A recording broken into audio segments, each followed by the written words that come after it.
E eu falei, Senhor, eu vou fazer uma lista de preocupações. Comecei a escrever. E aí comecei a orar. E aí veio a visitação do Senhor. E aí veio a palavra de Deus. E aí veio o texto da Bíblia que eu estava estudando, que o Senhor falou: ó Rei, que na hora da angústia, o Senhor Deus responda a sua oração. Que o Deus de Jacó o proteja. Que do seu templo Deus lhe envie socorro e que do monte Sião ele o ajude. Que Deus lembre de todas as suas ofertas e aceite com prazer os seus sacrifícios queimados no altar. Que Deus satisfaça os seus desejos, ó Rei, e permita que todos os seus planos deem certo. E então daremos gritos de alegria pelo seu triunfo e o louvor ao nosso Deus. Levantaremos as bandeiras da vitória. Que o Senhor atenda todos os seus pedidos, ó Rei. Agora sei que o Senhor dá a vitória ao Rei que ele escolheu. Do seu santo céu ele lhe responde e com o seu grande poder ele o torna vitorioso. Alguns confiam nos seus carros de guerra e outros nos seus cavalos, mas nós confiamos no poder do Senhor nosso Deus. Eles tropeçarão e cairão, mas nós nos levantaremos e ficaremos firmes. Ó Senhor Deus, dá a vitória ao Rei. Responde-nos quando pedirmos a sua ajuda. Talvez uma das grandes perguntas nos dias de hoje, quando vivemos tempos tão diferentes e tantas inseguranças, seja como ser vencedor. Como ser uma pessoa vitoriosa no meio dessa confusão toda que a gente está vivendo. Por isso, talvez, um dos cursos, ou os cursos de mais sucesso na internet, são aqueles que têm oferecido planos, estratégias e às vezes até algumas coisas mirabolantes para ajudar as pessoas a obterem sucesso. E o pior é que muitos têm se frustrado, porque as variáveis de uma vida bem-sucedida nem sempre dependem somente de nós mesmos. Há tantas coisas imponderáveis que acontecem que a gente não pode contar somente com o nosso próprio esforço. Mas é interessante perceber que a palavra de Deus nos apresenta um caminho de vitória. E ainda mais, a Bíblia mostra que é da vontade de Deus que você seja uma pessoa vitoriosa. Mas como é que a gente pode alcançar esse intento? E é isso que este Salmo de Davi vai nos ensinar. É interessante entender o contexto, onde esse Salmo foi recitado. Esse Salmo de Davi foi escrito para fazer parte de um momento de oração onde os exércitos de Israel apresentavam ao Senhor as suas armas para começarem uma batalha. E eles pediam a bênção do Senhor. E era uma expressão de fé nas palavras do Antigo Testamento proferidas por Moisés. Moisés havia ensinado isso. Ele disse lá no livro de Deuteronômio, capítulo 20, versículos de 1 a 4, o seguinte: Moisés disse ao povo: quando vocês saírem para combater os inimigos e virem que eles têm mais soldados do que vocês e que têm muitos cavalos e carros de guerra, não fiquem com medo deles, pois o Senhor nosso Deus, que os livrou do Egito, está com vocês. Antes de começarem o combate, o sacerdote ficará na frente dos soldados e dirá: Israelitas, escutem o que estou dizendo. Vocês estão aqui para lutar contra os inimigos. Não se assustem, não se apavorem, não fiquem com medo, pois o Senhor, nosso Deus, está com vocês para lutar ao seu lado e salvá-los do inimigo. E é interessante porque tanto Moisés quanto Davi sabiam que a vitória não depende somente das nossas estratégias ou da nossa capacidade, mas de uma bênção que só Deus pode nos dar, porque só Ele tem controle dos imponderáveis. E só Ele pode mudar os cenários para nos dar a vitória. Por isso esse salmo está dividido em duas partes distintas. Na primeira nós encontramos uma oração, pedindo de Deus misericórdia e graça para alcançar a vitória. E na segunda, uma declaração de fé. Nós cremos que o Senhor já nos deu essa vitória e por isso estamos marchando para enfrentar o inimigo. Eu queria olhar para essa primeira parte do Salmo e tentar aprender com essa primeira oração, não é? Como a gente pode entrar nessa batalha? O que a gente tem que pedir a Deus? O que a gente tem que conversar com Deus? Quais são as bênçãos que nós precisamos de Deus para de fato ser vitorioso? E depois, hoje à noite, eu vou continuar a estudar esse texto e a gente vai falar um pouquinho sobre a batalha. Como é que a gente enfrenta essa batalha com fé? Então vamos para a primeira parte desse salmo, olhando para a oração da vitória. Versículos de 1 a 4, a Bíblia vai dizer assim: ó Rei, que na hora da angústia o Senhor Deus responda a sua oração, que o Deus de Jacó o proteja, que do seu templo Deus lhe envie socorro e que do monte Sião ele o ajude. Que Deus lembre de todas as suas ofertas e aceite com prazer os seus sacrifícios queimados no altar. E que Deus satisfaça os seus desejos, ó Rei, e permita que todos os seus planos deem certo. Nesse primeiro momento começa o clamor a Deus. E esse era um momento quando o rei, os seus oficiais, os sacerdotes se colocavam diante do Senhor, pois eles sabiam que tudo acontece primeiro no trono de Deus. E talvez essa seja a grande lição. Por que eles estavam orando? Porque eles sabiam que tudo acontece primeiro no trono de Deus. A vitória nasce no trono de Deus. Eles tinham certeza que a vitória nascia no trono de Deus. Por isso eles estavam buscando a face do Senhor. Se o Senhor não for o seu rei, não pode haver vitória. É isso que eles estavam dizendo. Nós cremos que o Senhor é o nosso rei. E a palavra de Deus diz isso com clareza em vários outros salmos. Por exemplo, o Salmo 95, verso 3 vai dizer assim: porque o Senhor é o Deus supremo e o grande rei acima de todos os deuses. Quem é esse rei da glória? O Senhor dos exércitos, ele é o rei da glória. Salmo 24, verso 10. É interessante que um marechal, da Primeira Guerra Mundial, comandante dos aliados na Primeira Guerra Mundial, Marshall Foch, ele dizia o seguinte, quando ele se preparava para a batalha: as batalhas são vencidas no dia anterior.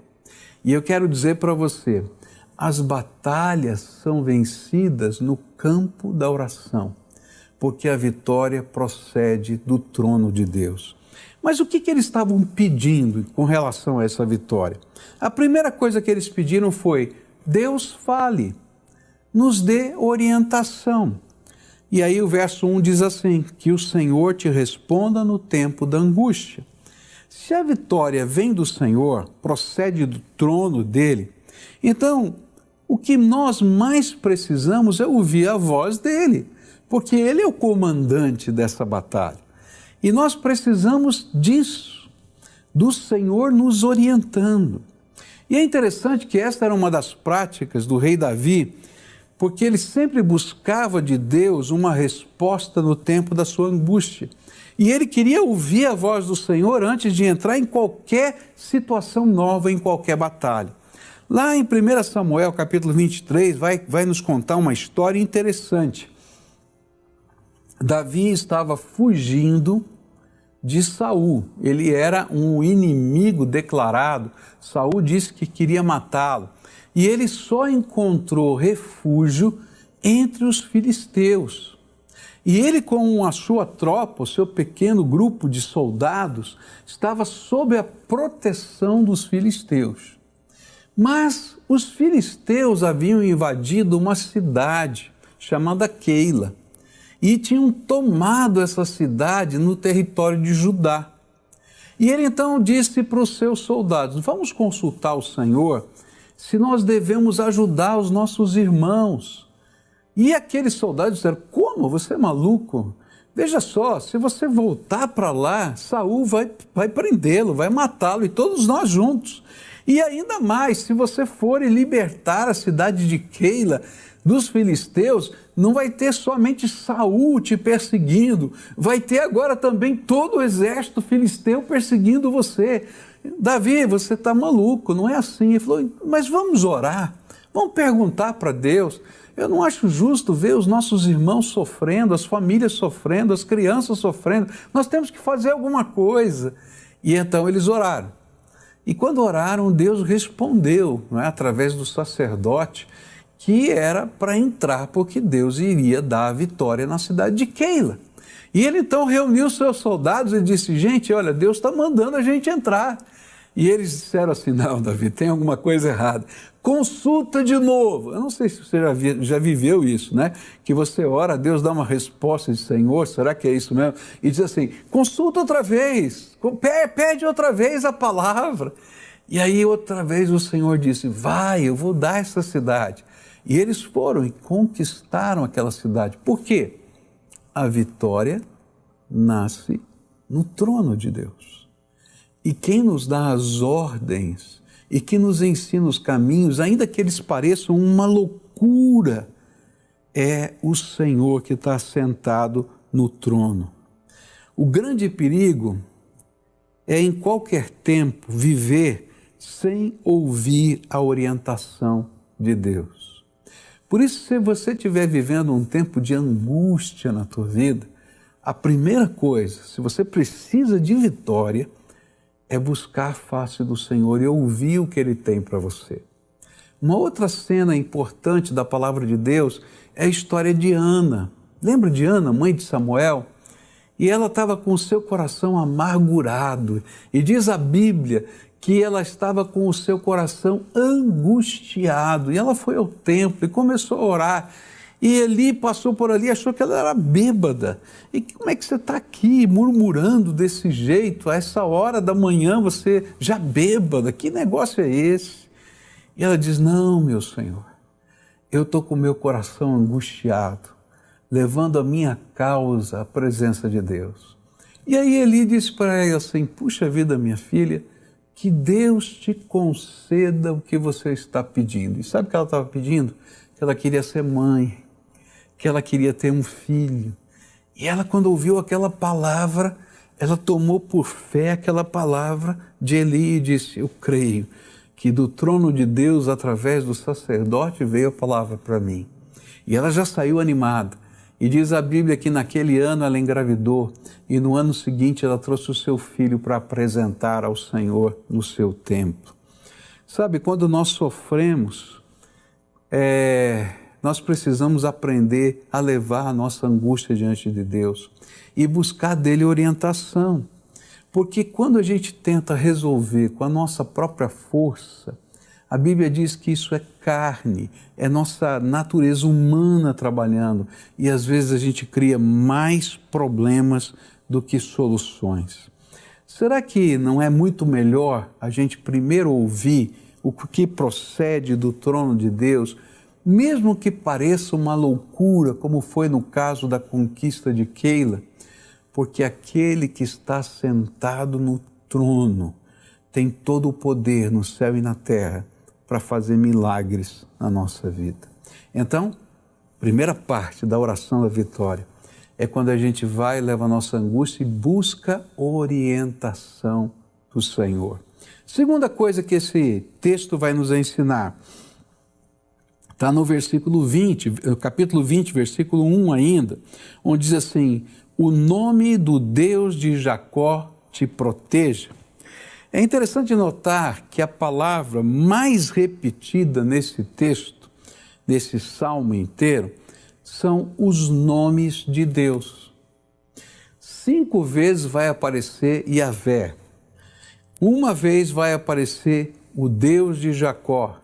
E uma vez vai aparecer o nosso Deus.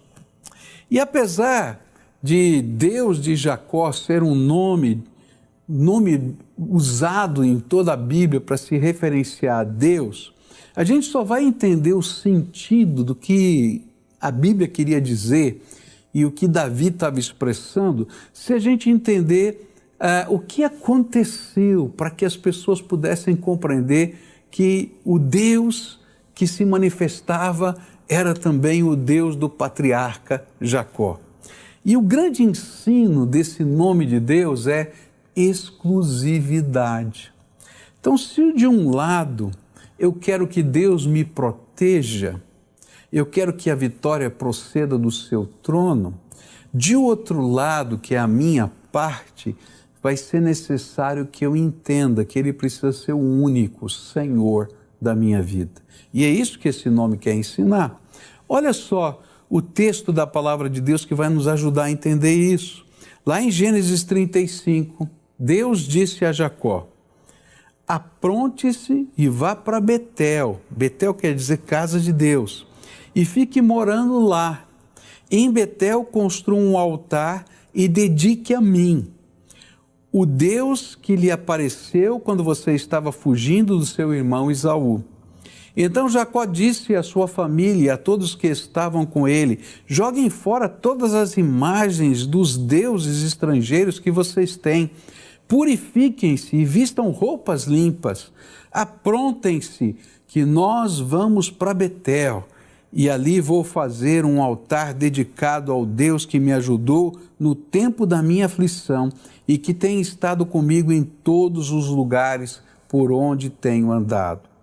Deus de Jacó quer dizer o Deus que é exclusivo, o Deus que é único na nossa vida, o Deus que não divide sua glória com ninguém mais, nem dá a sua proteção aos que não se consagram a Ele. Por isso, Jacó exigiu que toda a sua família tirasse do seu meio qualquer forma de idolatria para poderem se santificar ao Senhor. O que a Bíblia está dizendo é que se você quer ser uma pessoa vitoriosa, você tem que aprender a orar a oração da entrega. De hoje em diante, tu has de ser o meu Deus, o meu único Salvador, o meu único Senhor, o exclusivo, aquele em que eu vou buscar com toda a minha alma e vou colocar de lado tudo que um dia tomou o teu lugar na minha vida. Sejam santos de devoção, sejam orixás ou até coisas que às vezes tomam o lugar de Deus na nossa vida. Eu me lembro de ter conversado com um dos pastores que foi pastor auxiliar da nossa igreja e fiquei sabendo que ele tinha sido campeão brasileiro de karatê e falei, olha, a gente podia começar um projeto de esportes e você podia ensinar karatê aqui na igreja. Ele disse, não posso, pastor. Por que não? Não entendi. Ele disse assim, sabe, o karatê me fez me afastar de Deus. E quando eu voltei, eu dediquei a minha vida ao Senhor e eu fiz um voto, fiz um compromisso com Deus, que eu nunca mais lutaria karatê, para que Ele não tivesse ciúmes de nada na minha vida. E eu fiquei pensando, que sabedoria, porque o Deus que intervém e nos dá a vitória precisa ser exclusivo na nossa vida, Ele tem que ser o Senhor. Se você está olhando para Deus e você não consegue colocar nele a tua esperança, nele a tua confiança, Ele não é o único na sua vida. Se você divide o lugar de autoridade de Deus na sua vida com outras coisas, outras pessoas e outras situações tomam o lugar da prioridade de Deus na sua vida, então, querido, certamente não procederá do trono de Deus a vitória para você, porque Deus não divide a sua glória com ninguém. O que Jesus quer é que você coloque o seu nome, o nome de Jesus sobre você. Que você seja de hoje em diante de Jesus, que você se entregue a Ele, que você renuncie todos os pactos com aqueles que tomavam o lugar exclusivo dEle na sua vida. E sabe, quando a gente faz isso e tem coragem de fazer isso, veja o que acontece. Lá em Gênesis 35, que a gente acabou de ler sobre Jacó, olha só o que aconteceu.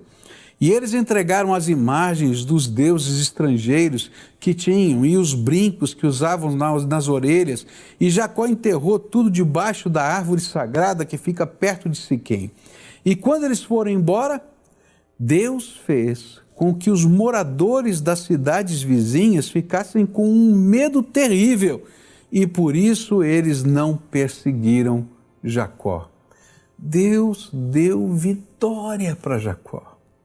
Porque quando ele se torna o nosso Deus, ele entra nas batalhas junto conosco. Terceira coisa que essa oração vai nos ensinar,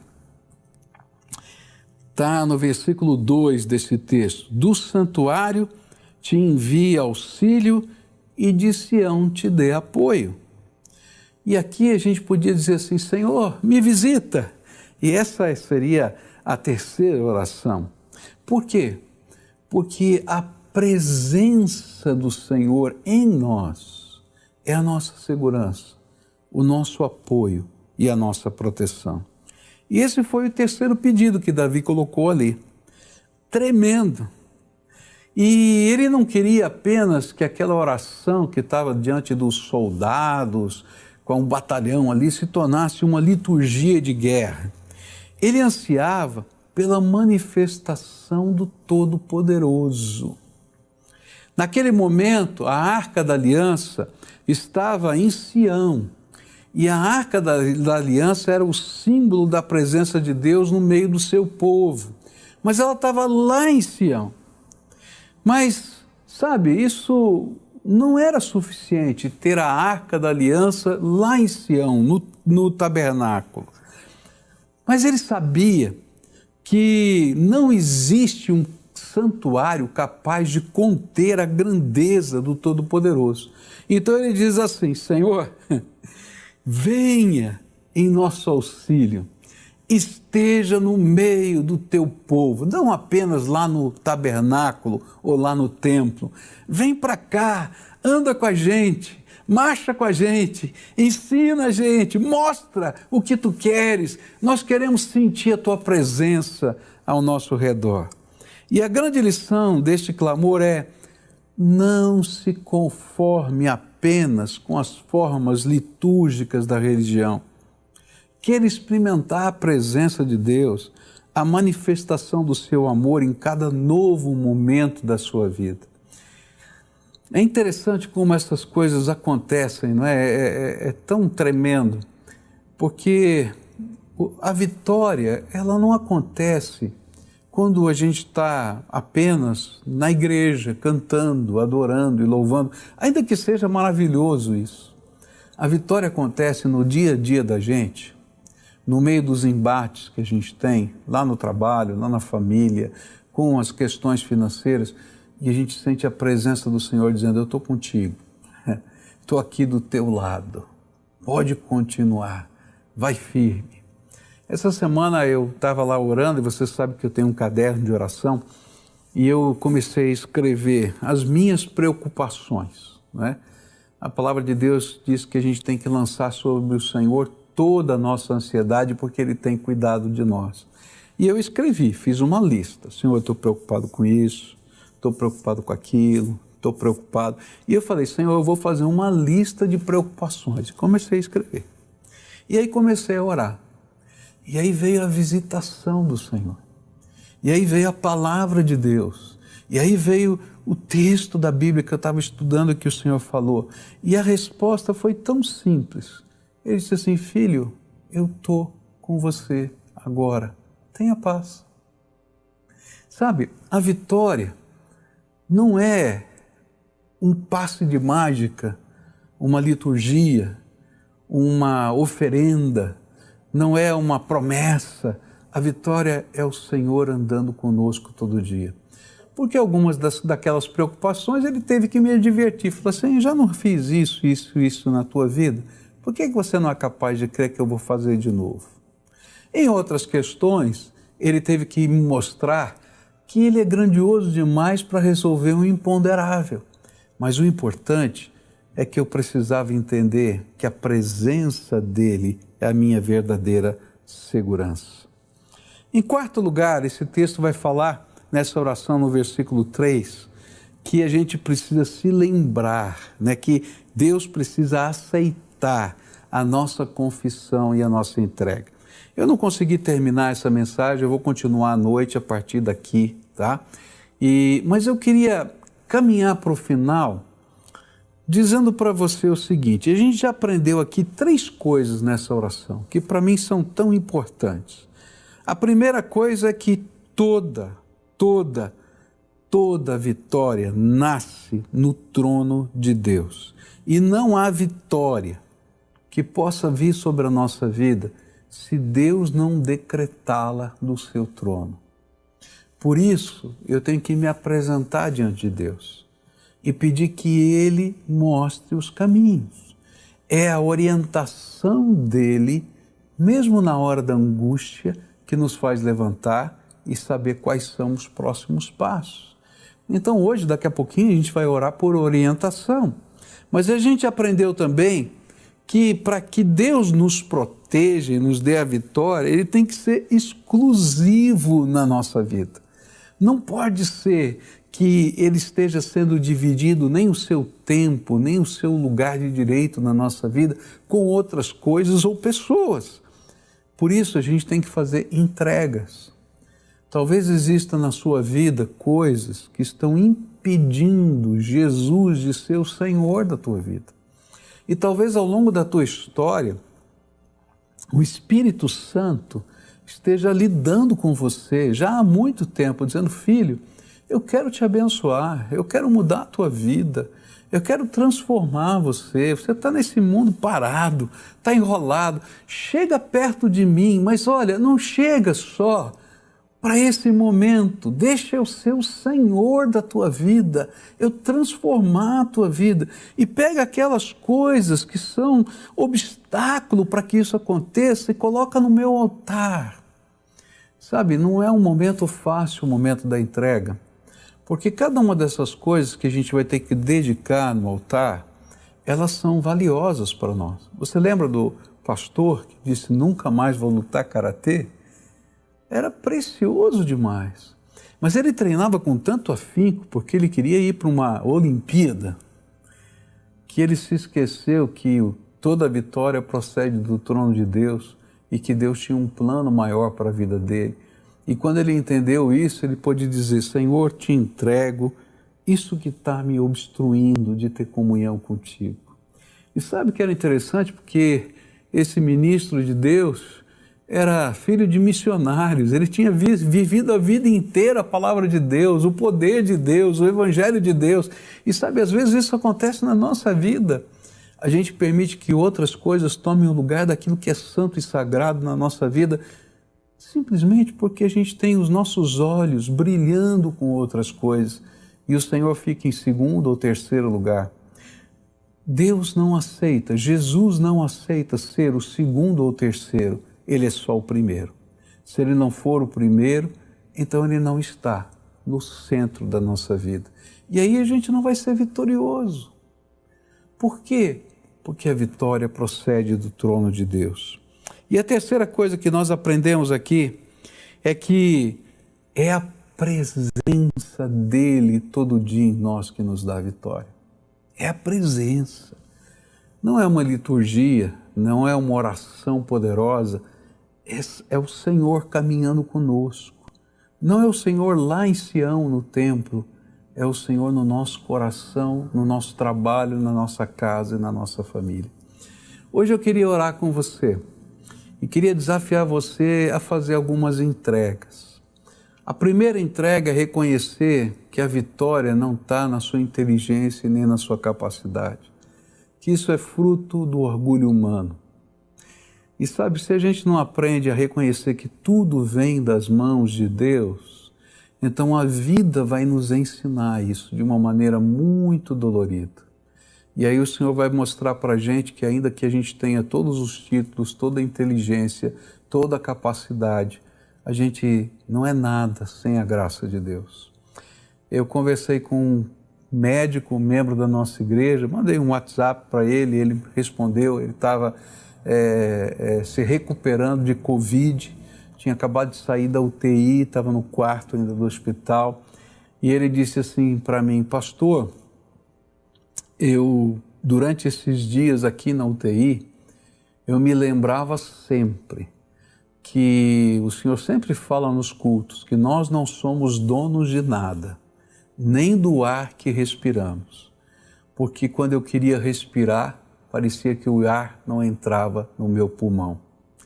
E eu fiquei pensando, um homem tão capaz, o nome dele saiu nos jornais da cidade, é um dos intensivistas mais conhecidos aqui na nossa região, e ele estava dizendo, sabe, se não for a graça de Deus na minha vida, nem o ar entra dentro do meu pulmão.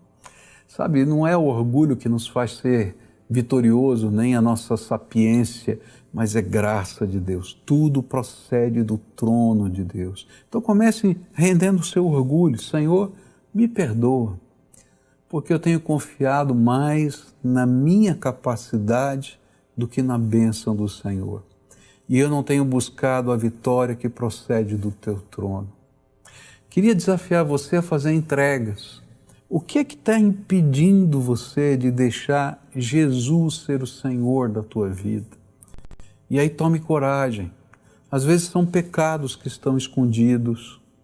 Às vezes, sabe, querido, são ilusões que guardamos dentro da mente. E tudo isso vai passar e passa tão rápido. Deixa Jesus ser o Senhor da sua vida e coloque Ele em primeiro lugar. E quando você fizer isso, convida Jesus para entrar, para morar, para dirigir, para ir trabalhar com você, para ser o dono do seu negócio, para ser o pai na sua casa. Se você é pai, então Ele vai te ajudar a ser pai. Para ser a mãe, se você é mãe, deixa Ele te ajudar a ser mãe, a ser marido, a ser esposa, porque sem Ele nós não somos nada. Vamos orar juntos? Senhor Jesus, eu estou aqui com pessoas que ouviram a Tua palavra. E eu sei que o Teu Espírito aplica de modos diferentes a Tua palavra no coração das pessoas. Por isso eu queria te pedir que nessa hora, o Teu Espírito Santo começasse, Senhor, a trabalhar as decisões que estão sendo tomadas aqui. E que essas pessoas possam confirmar na Tua presença as decisões que estão tomando. E que o Senhor perdoe os pecados, que o Senhor venha na hora da angústia, que o Senhor os abençoe, que o Senhor os guarde, mas que acima de tudo, que o Senhor transborde a vida deles com a Tua presença, que eles sejam cheios da Tua presença, porque é a Tua presença que faz diferença na nossa vida. Enche a vida deles, revela-te a eles, toca, Senhor, a vida deles, e que a vitória venha enquanto eles caminham na Tua presença. É aquilo que eu oro em nome de Jesus. Amém e amém. Eu queria fazer um pedido para você. A gente está vivendo esse tempo tão diferente. Se a gente estivesse lá no culto, eu teria convidado você para vir à frente, para a gente conhecer você, para orar por você, para caminhar junto com você. Mas eu não posso fazer isso. Você está aí na sua casa, assistindo, quem sabe, pela televisão, está assistindo pela internet ou ouvindo pelo rádio essa mensagem, ou por um podcast, ou qualquer outro veículo. Mas eu queria te pedir que nessa hora você pudesse entrar nesse link, tá? pibcuritiba.org.br/Jesus. Entra lá e nesse link preencha lá aqueles dados. Para quê? Para que eu possa acompanhar você, para que a gente possa orar junto com você, porque há algumas coisas que vão ter que acontecer na tua vida que talvez você precise de um irmão mais velho, de um coaching, de alguém que está do seu lado, e nós gostaríamos de ajudar você nessa caminhada. Nos permita caminhar junto com você em oração, em coração focado no Senhor. E se nesse momento você está vivendo, algo angustioso, que você gostaria de falar com alguém, tá? Então aí vai aparecer agora na tela da sua televisão um número de WhatsApp, tá? E esse número é o do nosso plantão, 24 horas. Sempre tem alguém para falar com você. E aí você vai poder conversar com essa pessoa, contar o que está acontecendo, receber uma oração. Eu gostaria de poder fazer isso bem de frente, bem do seu lado, mas a gente não pode fazer isso ainda. Então a gente faz isso através desses meios eletrônicos. Então preenche, nós queremos estar juntos. Que Deus abençoe você.